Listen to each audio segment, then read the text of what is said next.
The 4,270-meter tunnel is being built between Oertikheim and Niederbühl as part of the 4-track expansion of the heavily used Rheintal railway line. The 2 parallel tubes run under the entire urban area of Rastatt, and as well as taking the pressure off the existing line, they will reduce noise for residents considerably. The second tunnel boring machine has been in operation since September 2016, 4 months after the first one began. The 2 tunnel tubes are being driven from the north side at a speed of up to 20 meters a day. The tunnel boring machines resemble small underground factories. The tunneling teams and the required material are transported to the machines via supply trains. The bentonite suspension that acts as a support and lubrication fluid and fresh air reach the head of the machine via various pipelines. Due to the geological conditions here in Rastatt, the 2 tubes can only be built with the aid of tunnel boring machines and lining elements. 14 driving jacks are supported against the last lining ring and push the 11-meter cutter head forwards. As soon as the distance gained is large enough, tunneling stops and the next ring of lining elements is installed. Then, 12 motors with a total power of 2,000 kilowatts restart the 208-ton cutter head. With the aid of the bentonite suspension, the spoil occurring is pumped through the already built tunnel via pipelines to the separation plant on the north construction site. There is a separation plant for each of the 2 tunnel tubes. Here, the bentonite is separated from the spoil. The spoil is then separated into different grain sizes in several steps. In the case of Rastatt, into sand, larger gravel, and fines. The entire plant is one of the largest of its kind in the world, with a volume flow of almost 5,000 cubic meters per hour. Heaps are formed of the various elements using conveyor belts. Sand and gravel are valuable building materials that are further processed. A total of 55,000 truckloads will be removed in this way during the entire construction period. The last drop of liquid is squeezed from the spoil in giant filter presses and fed back to the production cycle to ensure that as little bentonite as possible is lost.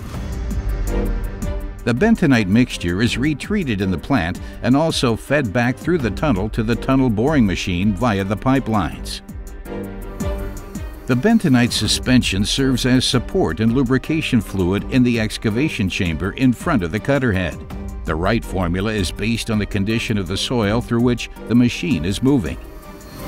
In places where the tunnel boring machines are working just underground at a depth of only 4 meters, the ground also has to be frozen to -18 degrees for stabilization to ensure that the high support pressure in the excavation chamber is not able to find its way to the surface.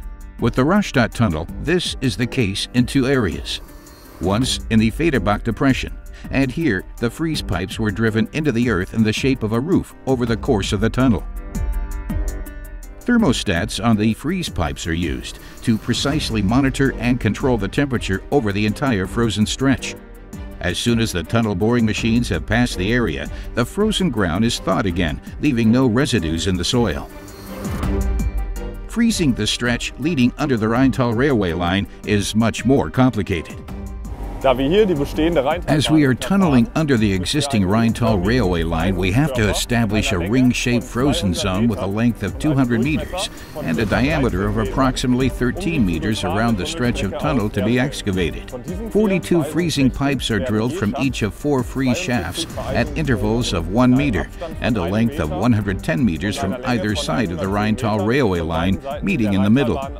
This is a major challenge, as the converging freeze pipe drillings not only have to be very precisely conducted, but must also not interfere with ongoing rail traffic.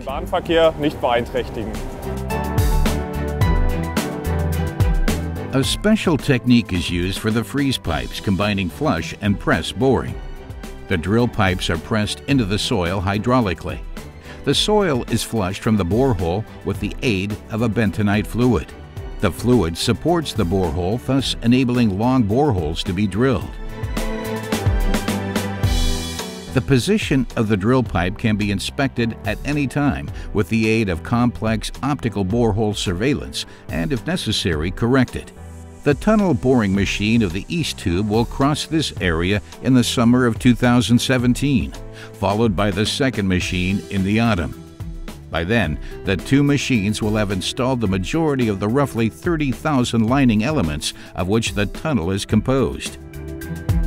The highly precise prefabricated concrete parts are made by Max Berger in its factory for prefabricated parts in the Upper Palatinate and transported to Rastatt by train.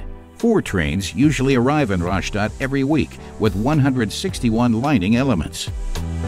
They are then taken by truck to the interim depot on the north construction site. Every element has a number and a predetermined place of installation in the tunnel. The just-in-time supply of the right linings to the 2 tunnel boring machines requires complex logistical planning. As well as the linings, the mortar that is pressed between the concrete pipes and the soil is also brought to the tunnel boring machines in the tunnel by train. As soon as the tunnel boring machine has advanced a further 2 meters, tunneling stops and the next concrete ring is installed. To do so, the hydraulic rams of the driving jacks are temporarily retracted. The new element is vacuum lifted and placed with millimeter precision using the erector. The jacks then press it against the last ring and the tunneling crew bolt it in place. The final element is pushed in from the front. The 80-ton ring is finished after 40 minutes. As soon as the new ring has been fixed, the cutter head starts up again and tunneling continues.